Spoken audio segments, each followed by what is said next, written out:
Hey y'all, and welcome back. It's your girl Nikki D Lovely. I know it's been a minute and I have not been posting like I should be, but I've been I'm not gonna say in my feelings, but taking that moment that I was supposed to kind of get myself together. And the name of this podcast is actually called Why Are We Dating? And this was actually recorded when I went to go visit my friend in Mississippi over the summer. And we recorded this podcast. And I've been staying very true to this. It basically says, why are we dating? Because after my little summer breakup, I realized I didn't need to be dating. And that's what I did. I took a break from that. And I've really just been trying to get my own self together and doing what I'm supposed to be doing. So, with all that being said, I thought it was still imperative that I share this very rich conversation because there are people who need to ask themselves some questions about dating and whether or not they've done the work within themselves. So without further ado. Welcome to Hello Me, It's Me, Vulnerable AF, a podcast hosted by Nikki D. Lovely. That's really just her diary disguised as a podcast, but who cares? You're here for it. Join in as she addresses her self-reflections on life, love, and dating, and gives us all the tea by being more vulnerable than she ever has with herself and the world. So let's get started in today's episode with Nikki D. Lovely, already in progress.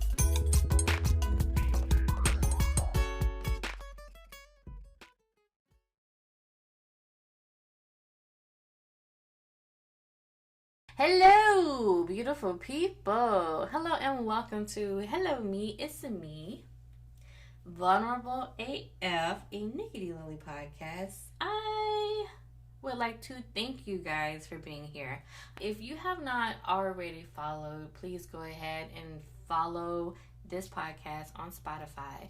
I think at this moment we're probably like 5 subscribers away from being partnered with Spotify. So if you would do that for me, I would greatly appreciate it. Also, take the moment to rate this.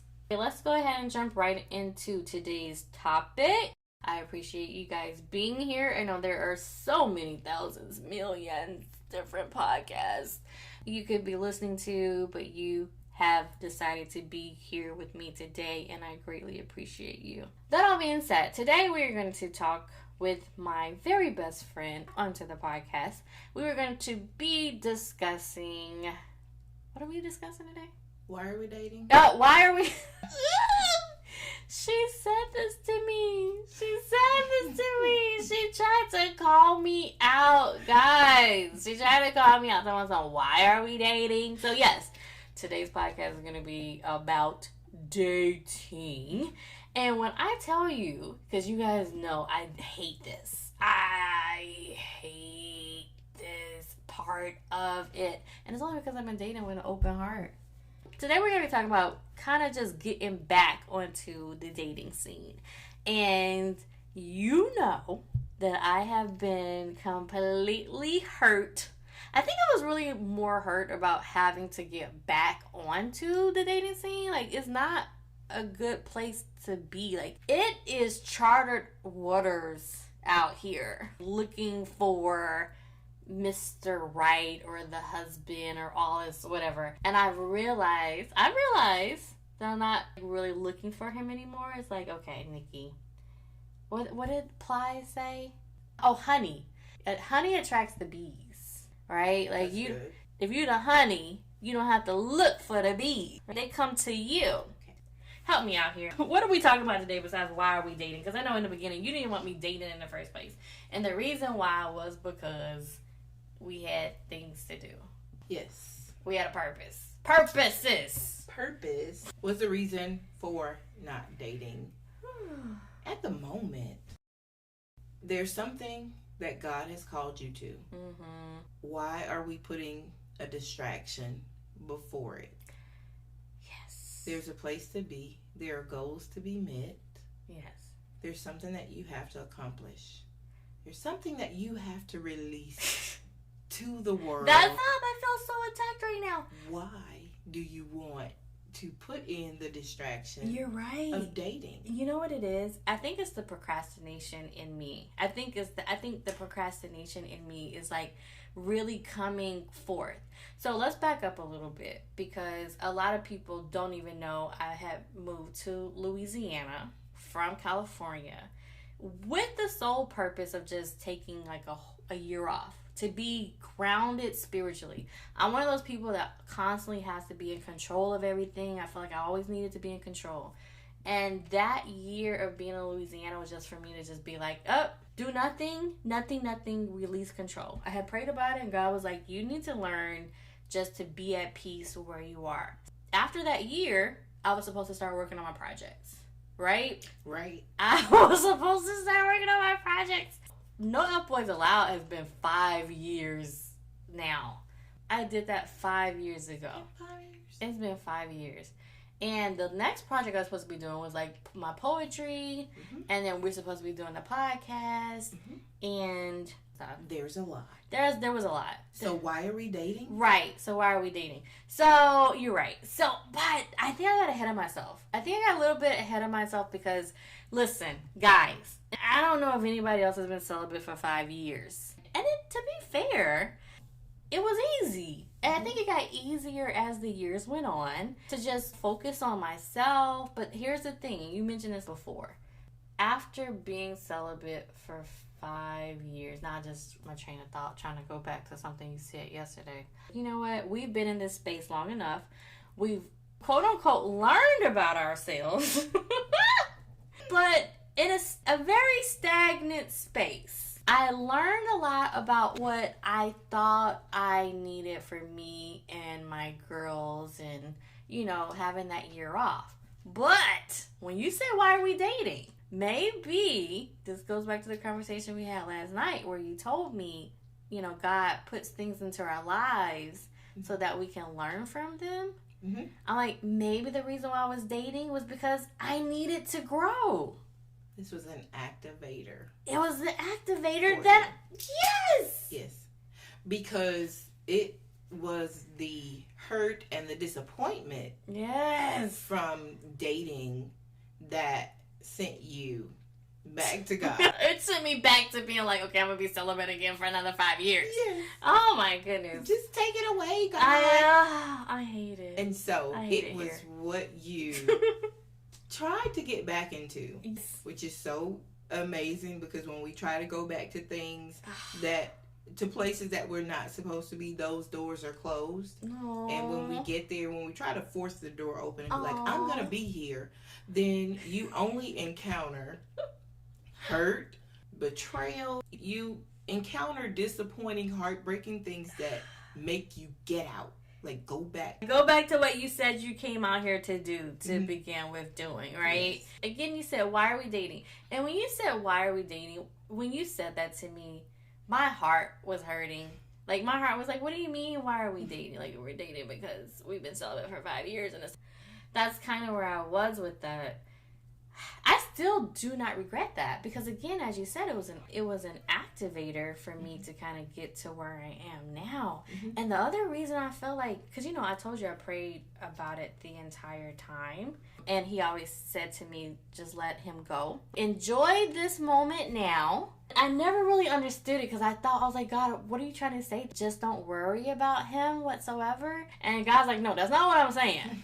What I'm saying is, whatever you're going to go through is what needs to happen. And you need to be okay with it in order for you to get to where I need you to be. Right. So that's why when he left, I didn't pursue him. I didn't try to run after him. I was like, okay, God told me that whatever was going to happen, I needed to be okay with it. And I used the anxiety, because I had a lot of emotions. I used that anxiety, and I have poetry. Probably by the time this podcast is out, I probably would have put out like a couple of pieces from that experience. But you know, since high school, I've been like a writer. I've been like, and you're a writer too, but I'm really big on poetry and performing poetry, and I've always been a performer. But big on the arts, right? That's why I moved to Los Angeles.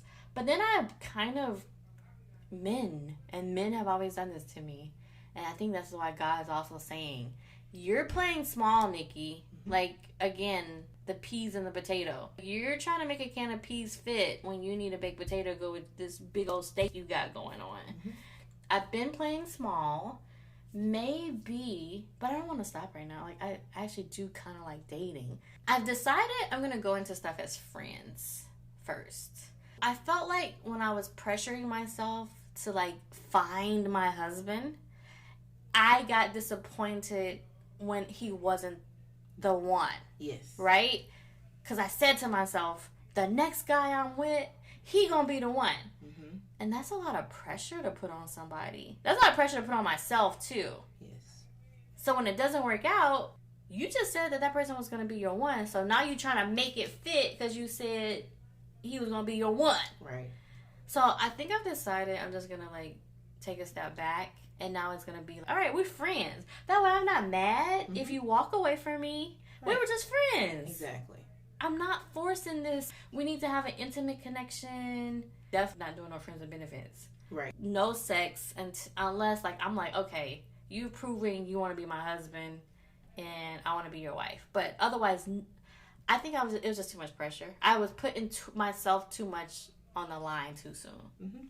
But the other thing with that is I've been told that I love hard. That's just the type of person I am. So I think the other part is in knowing that being an empath and a person who loves hard, I have to be very careful. I have to be very careful with who I allow in my circle. And I learned that the hard way. Yes. And it's a lot of empathetic people out here who have these takers in their lives who continue to take. And unfortunately, I feel like what you have to learn, and what I had to learn how to do, is kind of shut the door on people. And also, aside from shutting the door on people, because that's a hard thing for me to do, who you allow into your space to begin with. Yes. We're talking about dating, and why I always ask you, why are we dating? Yeah. Because you have moved to this place. Right. To cleanse, to reset, and to start over. Yeah.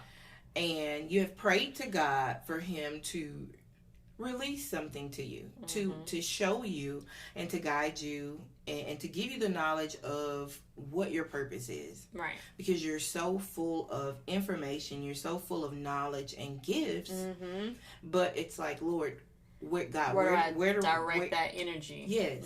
And so your move was a move of healing, self-discovery, you know, and just finding out what my purpose is. Like, what do I do with all of this that is inside of me? Because you have a lot. Right. And so it's like, why are we dating? Because now is not the time to be dating, because you have a list of goals. I still have so much to focus on. The to-do list is a long list. It's very long. And so what happens is, once you started, and once you said, this is how the universe had started working, right? From my observation of you, you were like, this is what I need to do. Right. This is what I'm going to do. Right. Okay. We're praying for it. We're claiming it. Right. We're getting ready to walk. I remember this. As soon as you started doing what you were supposed to do, it was like, it's like, where are these guys coming from? You know, like, they came from nowhere. Here's a guy. It's like, now everybody is trying to connect with you. And I'm like, those are distractions. Oh, but they were so intense. They were so intense. They weren't normal men that I normally, like, get involved with, because I've been single for so long. These men were so intense. Yes, and they were, you know, like, they're, like, we'll say made men, you know, like, with good jobs, not jobs, careers, right, you know, homeowners, like, they have their stuff together. So this is not like this little boys. These are real men, that are coming into view, that want to date you, but they still have. They had issues. Yeah, they had issues. Trauma. Lots of trauma. Childhood trauma. A lot of it. And hurts and things that were left undone. Like, that they had not dealt with. I know. It's crazy, because even I say even now, it's like, I had the book No F Boys Allowed, right? I even went back and reread the book, and I'm like, wow, these were just, I don't want to call them F boys, but what happens is, because even I was an F girl with some unhealed trauma, because a lot of times we don't even know. We say we want one thing, and we don't even know that our unhealed trauma is what's keeping us from getting that, right? So I even looking at these guys, I was like, okay, they seem ready. That's the reason why I was trying to date them. It's I'm like, oh, these are ready men. Yeah. But then as I get to know them, I'm like, ooh. So we won't call them F boys. No, we won't call them F boys. Can we call them Lost Boys? We can call them Lost Boys. Okay. Definitely. Because there's a space in there where it's like the unhealed trauma. I felt that was what was holding, especially, one of the guys I was talking to. Holding, and I'm sure both of them, because at the end of the day, what happens, a lot of people shut down because they aren't able to communicate. They aren't able to push through that traumatic trigger. Yeah. So. And one thing that I did notice is that we can call them Lost Boys because it's like they're navigating this dating thing and this love thing. Just like me, though. But they didn't have they didn't have anything to glean from. So when you're looking at background and the way that they were raised, and not saying that it was a bad way, but the way that love was like to their mother and their father. Right. And so the example that they needed was not there. It wasn't there. And I always said, in my next relationship, and this is those things when you write down stuff and you're like, what did I like about this person? Because everything wasn't bad. Yeah. There was a lot of good stuff. That's the reason why I stayed. But there were some things where I was like, okay, I want them to have had a good example of what love should be. Right. Not that people who have not had an example can't figure that out, right? Right. But they have to be committed to the process of healing. You have to be open. Open to it, at least. You have to be open to it. And most of the guys I talked to were like, I was like, well, have you had any therapy or any work? And then there's like, therapy? I'm black. Right. I don't go to therapy. That's why you need therapy. And then, and I'm like, one guy especially, like the first guy, he definitely needed to go. Yeah. And so I know why that didn't work out. The second one, though, I'm not sure. I don't think he had any either. And he had a lot of traumatic things that have happened to him. Even in the short period that we discussed those things, I was like, whoa. Because if even that had happened to me, I feel like I would have needed to have something to talk, because like you know the stuff that I've been through, right. And I haven't even mentioned that on the podcast yet. But some of the things that I've went through, I needed therapy for, and I didn't go, and I think that's the reason why I wound up in this gray haze cloud for so long, because I was trying to take all this stuff with me that should have been left at the door. Right. You know what I'm saying? It was like, and it's also a physical thing too, because when I realized, that's so funny to say that. When I moved to Louisiana, I had so much stuff to get rid of. I had 2 storage units full of stuff. Right. Because what happens is we bring all this baggage, it turns into physical things that we cannot release. Right? And I've gotten to a place now where I've learned to let things go so well that now I'm like, oh no, get rid of that stuff. Give that to Goodwill. I don't need that. And when you go through the things, you realize you're trying to hold on to a memory in physical form. Yes. Or you're not ready to process, because this is what my thing was, you're not ready to process the things yet. Which means you're also not ready to process the memories yet. You're not ready to process the breakdowns, the going back through that time. Right. But to be able, one of the things I realized when I was able to go through that, get rid of that stuff, that physical stuff, that's when I realized, okay, I'm healing. Yes. We're good. I think we may be good now. We're maybe able to press forward through this.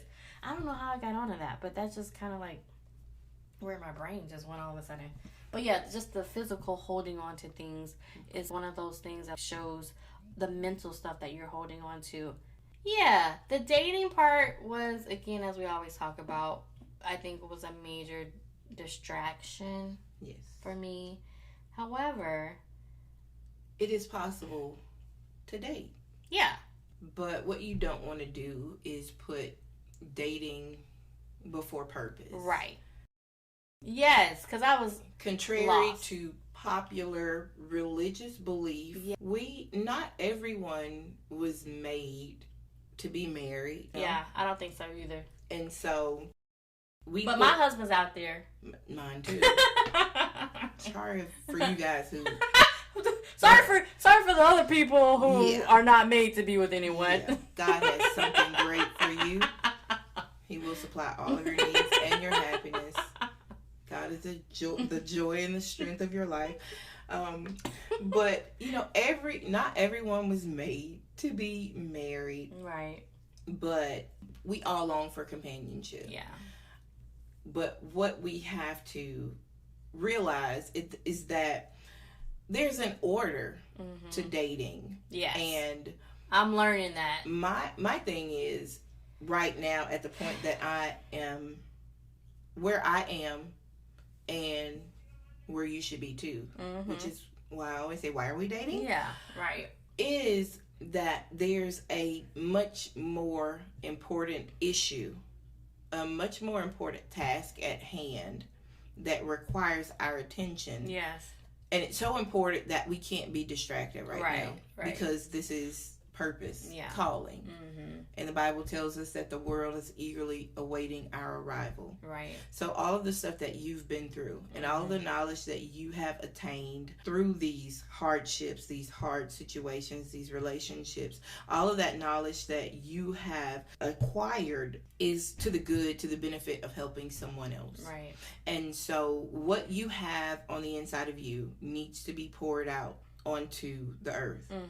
And so trying to throw love and dating in the mix, that can't be at the top of your to-do list. It really can't be. How long is your list? Like, we're going to put that a little bit closer to the bottom. Yeah.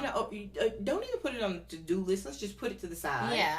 Right. It's like, okay, God, when it happens. Yeah. But if you are going to date, then we have to understand that there's an order to dating. Yeah. And follow that order. And like you said, starting with friendship. Yeah. Like a platonic friendship. This is us just wanting to be friends to each other. To be iron sharpening iron.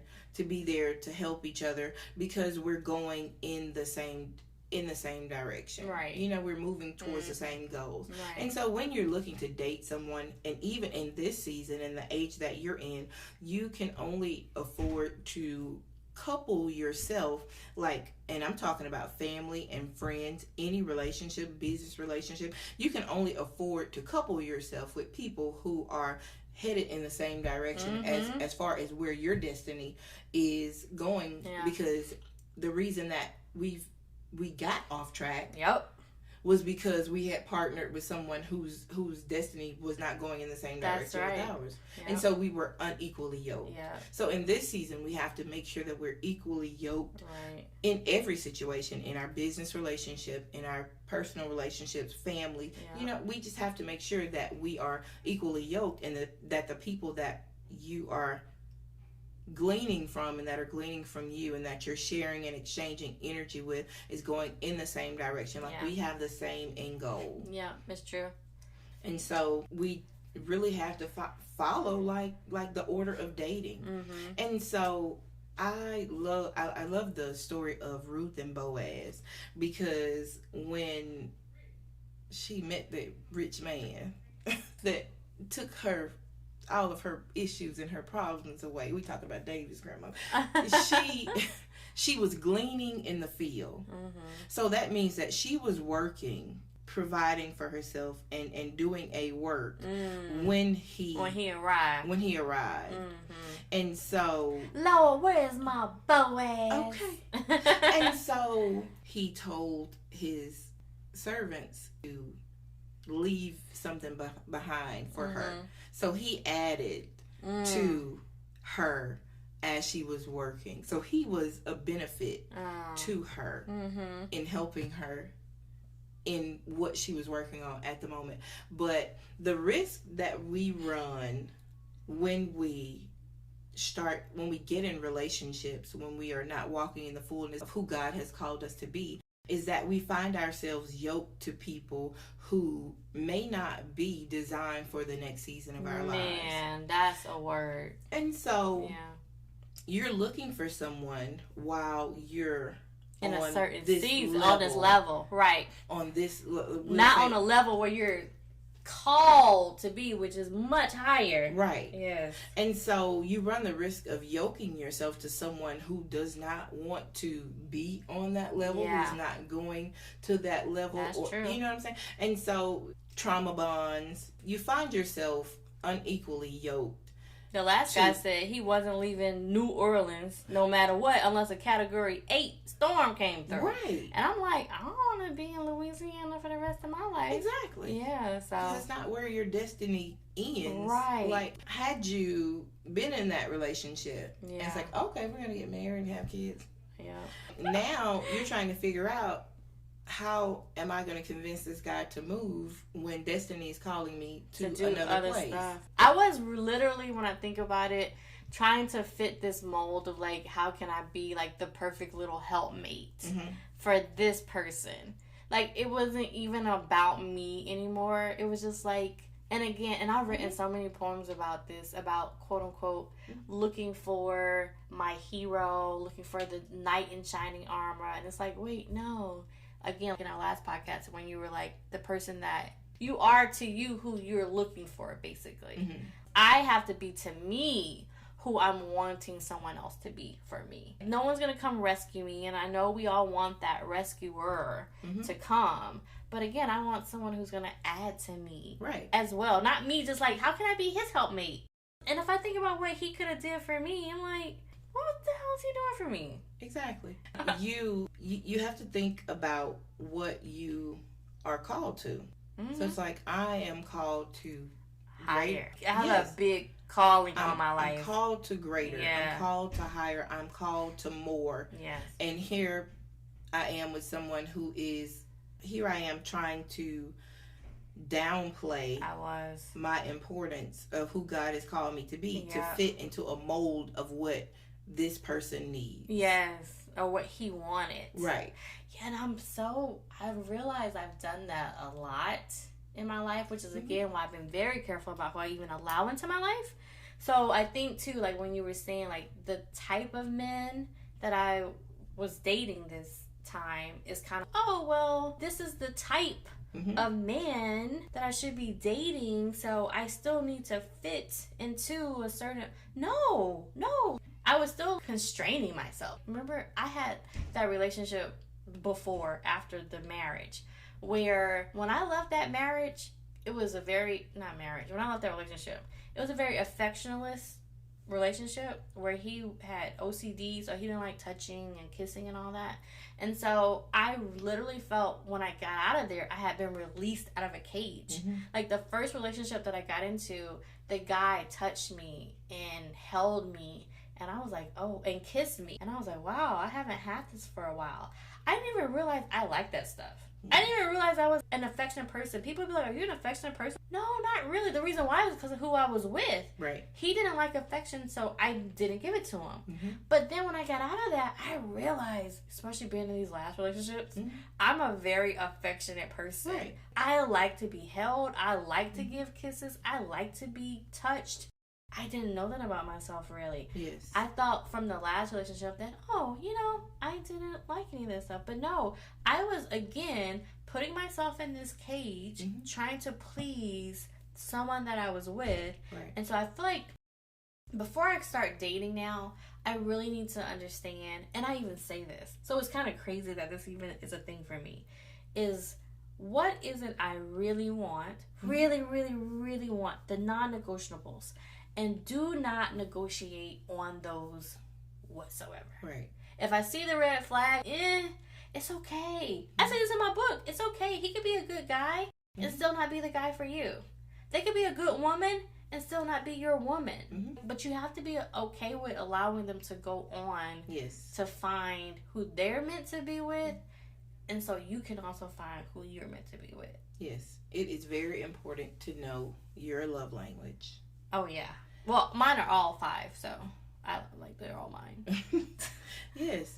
And if someone is not giving you what you need, what we often see as red flags, what we call red flags, right, at the beginning of a relationship. Yeah. Once those relationships turn upside down, at the end of the relationship, and you go back and you assess those things, you those see are the reasons. Right, those red signs were the reasons. Those red flags were the stop signs that we chose to ignore. Right, so it's like, get off this ride now. Yes. Deep curve ahead, get off now. Yes. And still don't, though.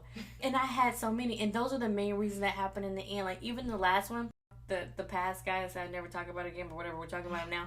He basically cut off his whole family. And when I first heard that, I was like, oh, no, this dude cuts off people and has no problem being able to emotionally disconnect from people. Right. And then I mentioned it to him, and he's like, oh, well, I just feel like friends are better than family sometimes. I'm not to say that I'll do it to you. Of course, he's not going to say he's going to do it to me. Right. Just first talking to me on the phone. Right. But he's cut his whole freaking family off. Who's to say he's not going to cut me off? Well, okay. Guess what happens at the end? Just get the whole cut off. Just cut off. Like, what? And how did this happen? Yeah, but when I first heard that, I said, that is going to come back to haunt me. Mm-hmm. That's coming back. Red flag. Yeah. I say, where there is smoke, there is a fire. And it may not be a fire right now. Right. But if there is smoke, if it's not addressed or handled at that moment, then it has the potential to turn into a fire and blow up. I call myself, quote unquote, addressing it. Mm-hmm. I think, too, what I'm learning is to still trust myself a little bit more. But, we still want to give people the benefit of doubt. I think that's the other thing. But my new thing now is, okay, cool, you cut them off. Why? Because the reason why it wasn't really good enough for me, to be honest. The reason why it wasn't good enough for him to cut off his family. Because, some people, I understand, like, they have some things going on in their family, they deserve to be cut off. Right. The reason for the cutoff didn't make sense to me. And I'm okay, his ego wasn't being fed. Yeah. That's really why he cut them off. His ego wasn't being fed. And that also comes back around, I feel like, to the reason why we're not talking now either. Because I wasn't feeding his ego enough. Right. You didn't need him in the way that he wanted to be needed. Yeah. Like his everything. He's your everything. No, you're not. And so when you didn't feed into that, like when he saw that you were self-sufficient. Yeah. That was a big one. It's like, I'm not dating you for your money. I'm not dating you because you have a house, a nice house and a nice car. I'm not dating you for material things. Mm-hmm. I have my own things. I have my own life. Right. When he saw that those things didn't make you bend or bow. Right. Yeah. It was a problem. Right. That was, and I even think about some of the little things he would say. Like even when we were at the house, he like, oh, I can't just get you any kind of gift. You gotta have like Louis Vuitton or just because I had a couple of designer things out. He's like, oh, I can't just get you any type of thing. And then like, I remember one day I was over and I was reading a book, and he was like, oh, you read books. You're trying to upscale me or something. You're going to upscale me, got me a book reader. I'm like, okay. Yeah, I read books. Right. I like nice things. Okay. I'm not going to apologize for any of those things. Right. That's who I am.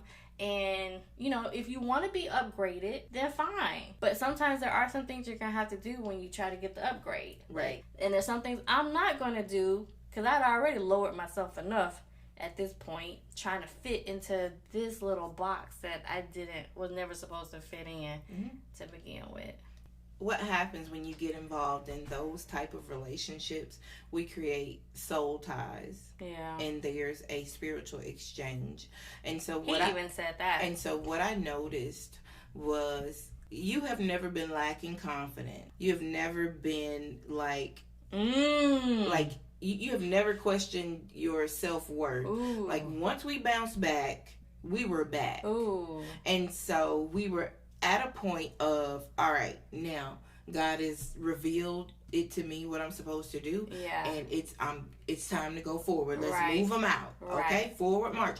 And so when you did start dealing with him, when you started dating him, yeah, I could see there was an insecurity there. But I'm like, Nikki, yeah, why are you feeling this? Or you would say something, and I'm like, why are you feeling that? You don't feel that way. yeah. And so what it was the spiritual exchange between you and him, and you were taking on his insecurities. Oh, that's crazy. Yeah. Because you're right. Like, I've always been a very confident person. Yeah. And then if I'm not in a relationship, I'm definitely super confident. Oh, you can't tell me nothing, you know. Right. You know, you can feel that way. I know I'm not for everybody. Right. But at the same time, you're not going to tell me how I feel about myself. Yes. Right? Yeah. But I will say, with the guys that I had been with, aside from a couple, it was a insecurity. I didn't feel that with the guy before him. Right. Was there insecurity with him? I don't feel like there was anything with him. No. There wasn't any clarity. Yeah.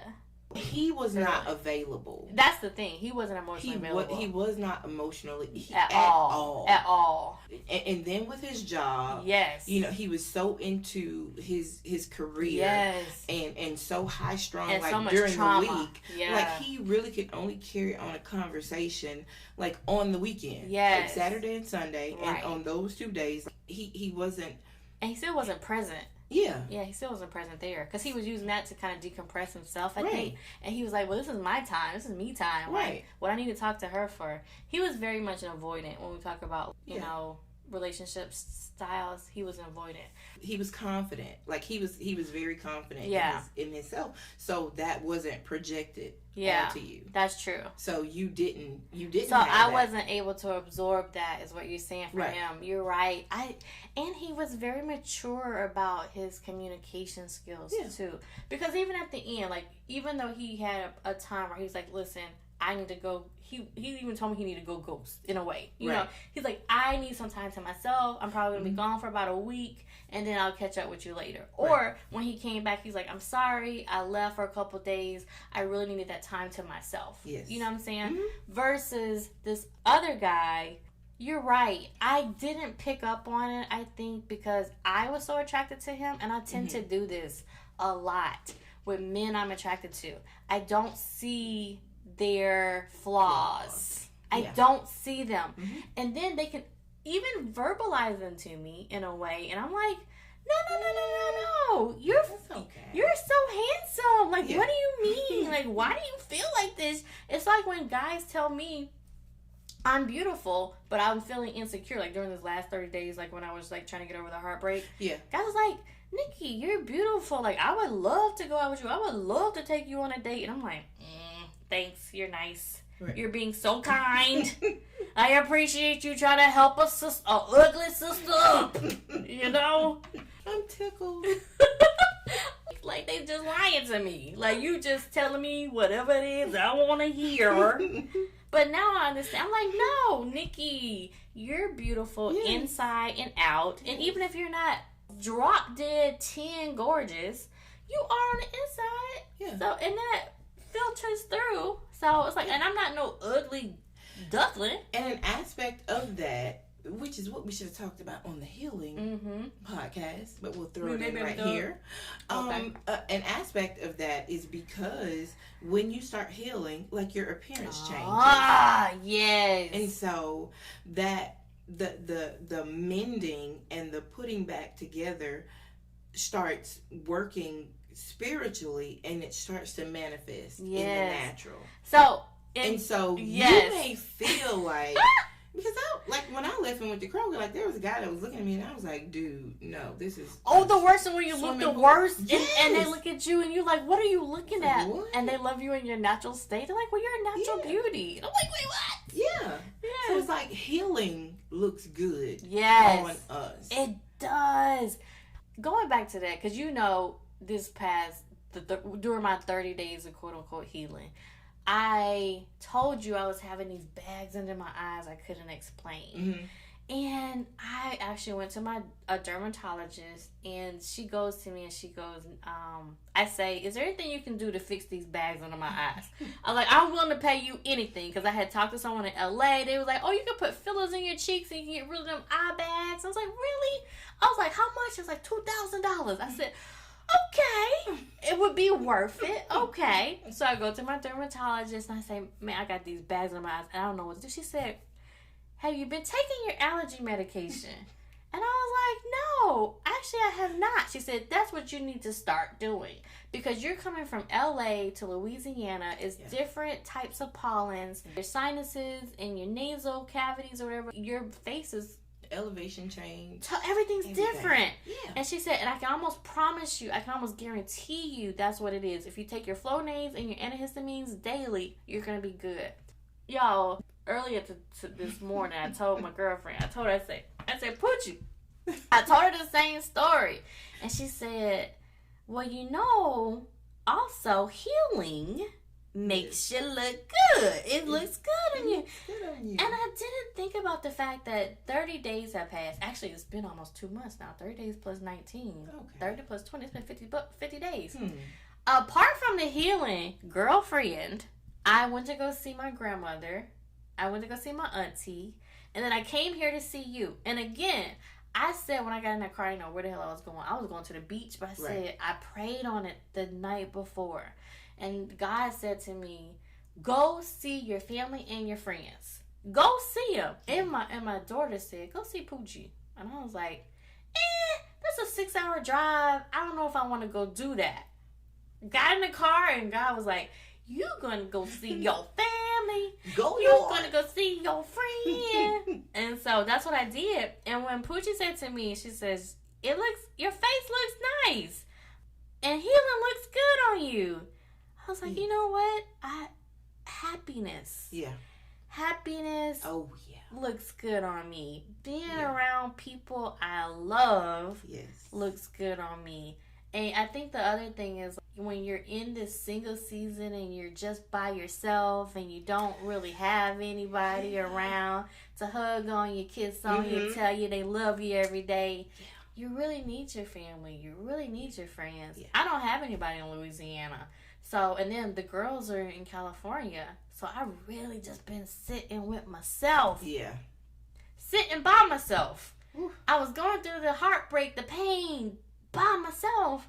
And I was like, I'm about to go to the beach and be by myself. Nope. No, you're not. God said, no, you're not.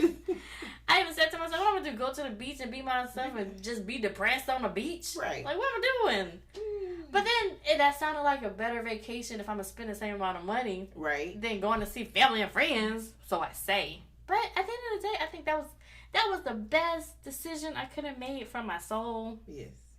For my face. Yes. Because healing look good on me. Yes. And I was thinking when I was coming back, I was like, I gotta tell her I'm so glad that she came just to spend 24 hours with me. Like, my whole demeanor, like, this morning, taking the kids and dropping them off, it was like, when I was on the way back, I was like, oh, my friend is waiting on me. I feel so good.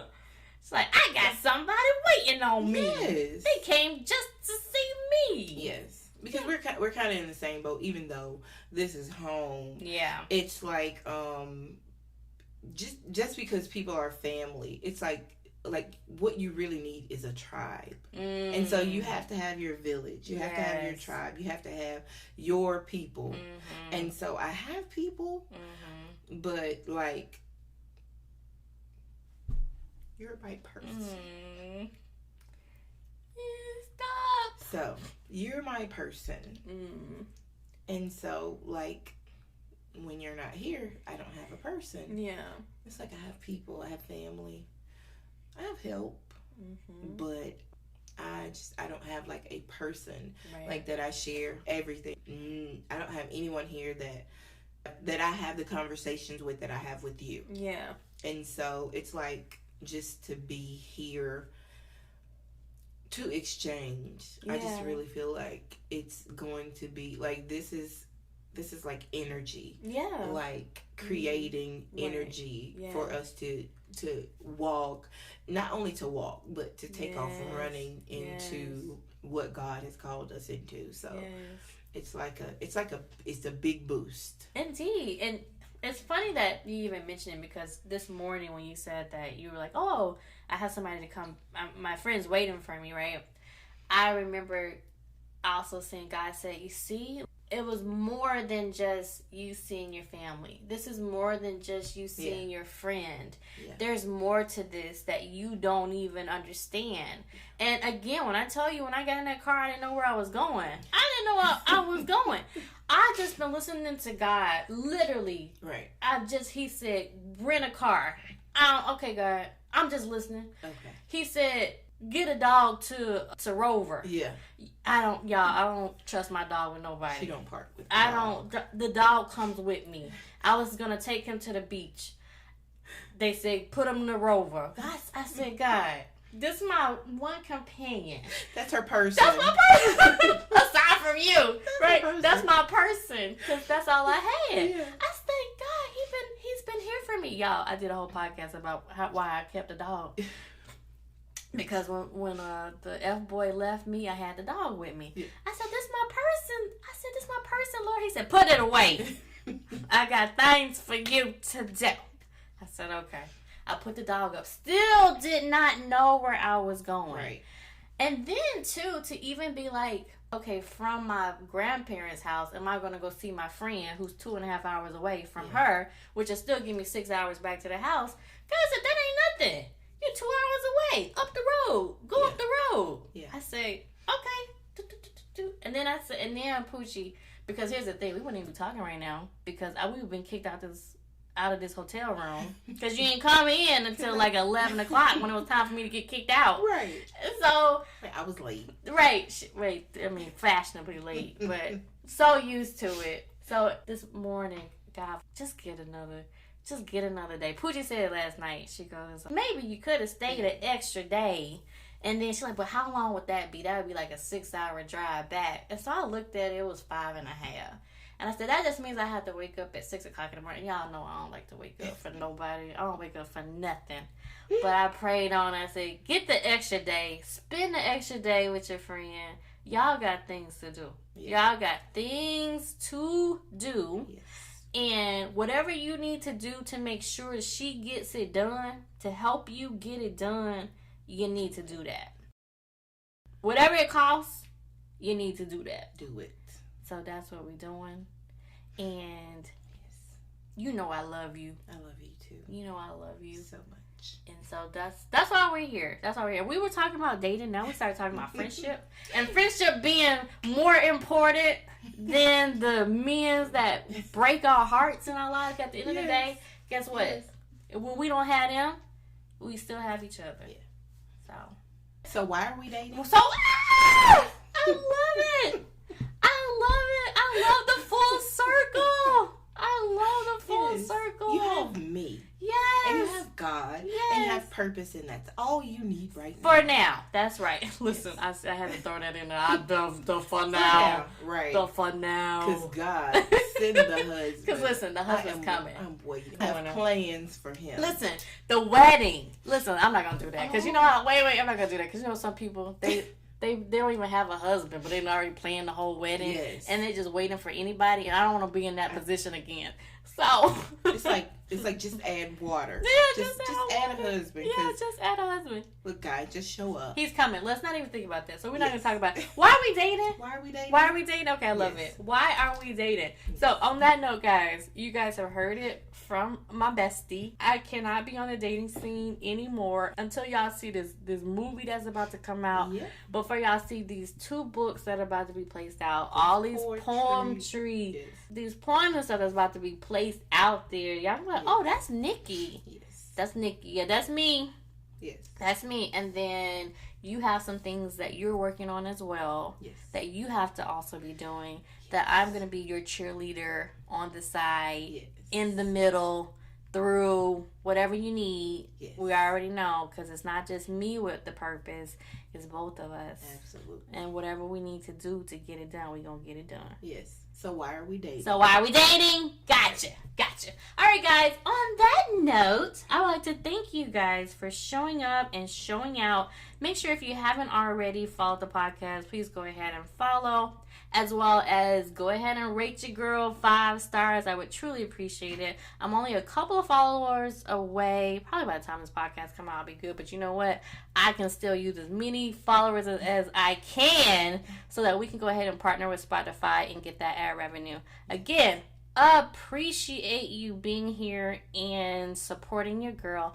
And until next time, I will see you. I love you. Bye. Thank you so much for joining me for another episode of Hello Me, It's Me with Nikki D. Lovely. Just remember, you can't change who you were yesterday, but you can always learn and grow to become a better version of yourself today. So make sure you do the mental work today for the future you tomorrow, and I will see you next week. And in the meantime, make sure that you check me out on my Instagram at Nikki D. Lovely or _broke_mama. You can also find me at nikkidlovely.com and check out my book, No F Boys Allowed. I also have a poetry book coming out pretty soon, so just a little shameless plug. But either way, I will see you guys next time, and thanks again.